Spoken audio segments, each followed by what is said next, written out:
then after I saved it, I'd be able to load it into YouTube. Well, this new Windows 7.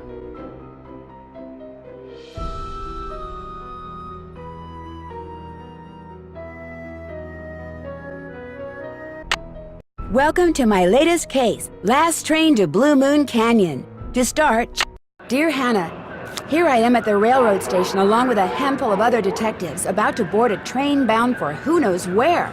The only person who knows where we're going is Lori Gerard. That's the young woman who invited everyone. Actually, she didn't really invite me. She invited Frank and Joe Hardy, and they invited me. And I've always wanted to join forces with the Hardy Boys. I just hope this doesn't turn out to be another one of Lori's silly attempts to grab publicity. Some people can be a little too rich and a little too famous for their own good. All aboard! Wish me luck. Love, Nancy. Well, people, now that our little orientation tour is over, let's get started. Okay, I, again, am Lori Gerard, and the first thing I want to do is thank you all for coming. John Gray. I am so thrilled that you're taking time out from that TV show of yours to do some ghost hunting here with us. I mean, Ghost Chasers is like the best cable show ever.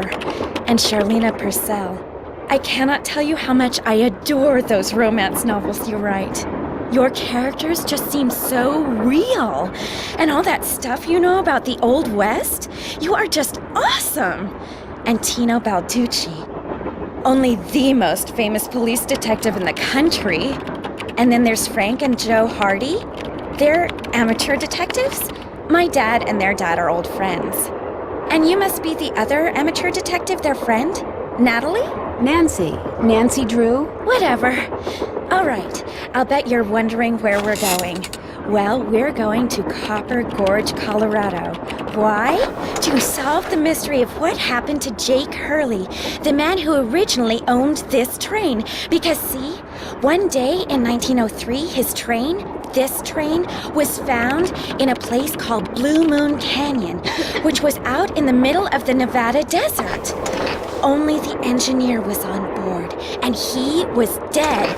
As for Jake Hurley, he had disappeared from the face of the earth. Oh, and two more things. Before he disappeared, Jake was rumored to have found the richest gold mine in the world. And the train he owned, this train, his wife Camille died on it while they were going to the gold fields. It was rumored to be haunted. She's gone. Oh my gosh. What in the world? Hey, what's going on? People should never go tampering with things they don't understand. Oh, brother. It's okay. Everybody just stay calm. No need to panic. I'll get to the bottom of this. Well, Nancy, you're up on all that social etiquette stuff. What are you supposed to do when your hostess vanishes into thin air? If I don't seem concerned, it's because I'm not. Lori Gerard is a young woman whose only goal in life is to be famous. She craves attention and habitually uses her father's considerable wealth to get it. So you think her disappearing like that is just some kind of publicity stunt? I just think she couldn't resist showing off in front of all of us minor celebrities. What was your name again? Nancy Drew. You and I have actually met. Sort of. I called you not too long ago when I was at Shadow Ranch. You gave me some information about Dirk Valentine. Ah, Nancy Drew. You don't remember me, do you? No. What else do you know about Jake Hurley? Psst, Nancy! Come here. Excuse me for a second.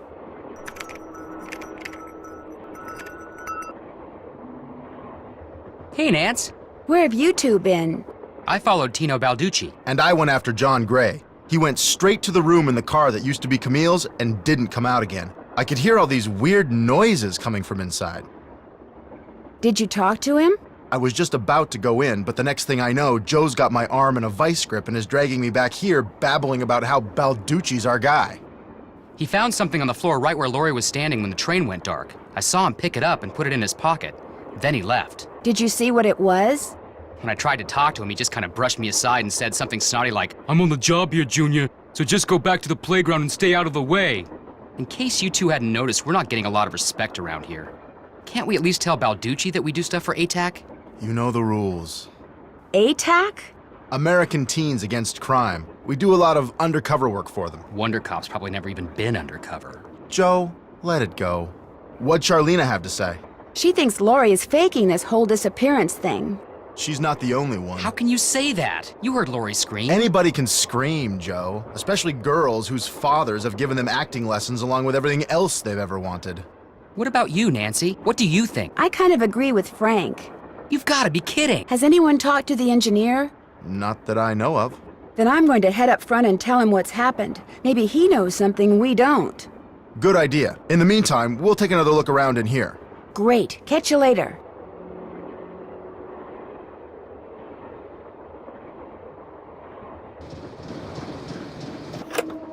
Engineer, what do you want? Hello, I'm one of the passengers, and I just thought you should know that Lori Gerard has disappeared.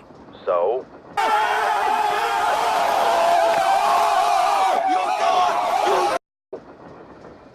Did you know she was going to disappear? Hey, all I know is I take orders from Miss Gerard, okay?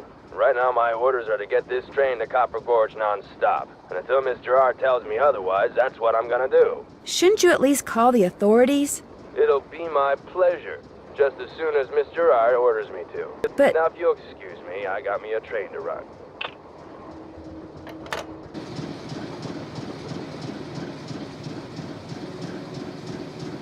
A square and a duck. Looks like some sort of steam valve.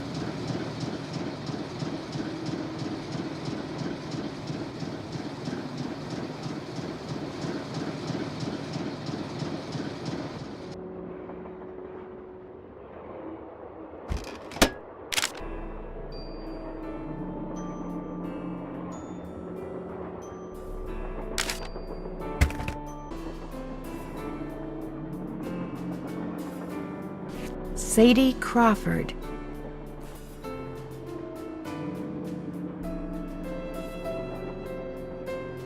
It looks like there's something behind this painting, but I can't seem to move it.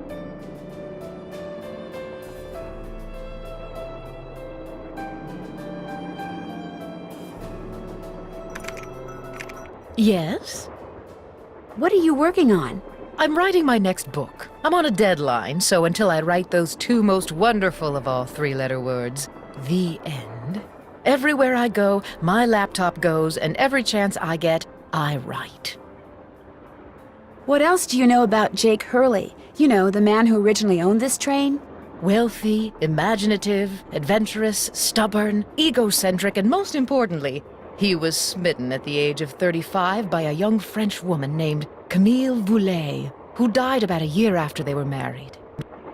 When did he buy this train? Sometime in the 1870s, he decided to seek his fortune out west, so he had this train custom built so that he, and some years later his wife, could traverse the mountains and plains in relative comfort. So he went west and became a miner? All anyone knows for sure is that years after Camille's death, he showed up in Denver with a pouch full of gold nuggets and semi-precious stones, which he used to purchase mining supplies. He refused to say how he'd come by them, which of course led to speculation that he had found a fantastically rich vein somewhere. Although to this day, its existence remains unsubstantiated and its location quite unknown. Why do you think Lori invited you on this trip? No doubt because I'm such an authority on life in the Old West, and because I'm so good at using old information to unearth new information. My knack for research is, well, it's a gift. Yeah, this guy, man, such ego. I'll let you get back to your writing. Let me know if you run across anything juicy.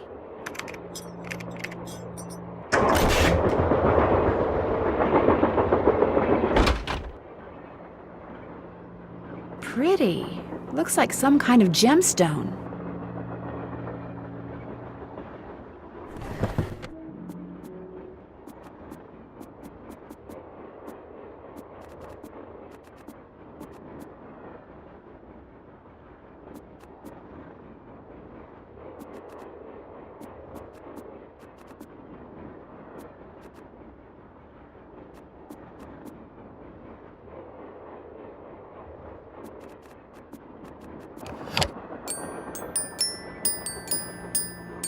Left pickaxe and lamp with buhl for safekeeping.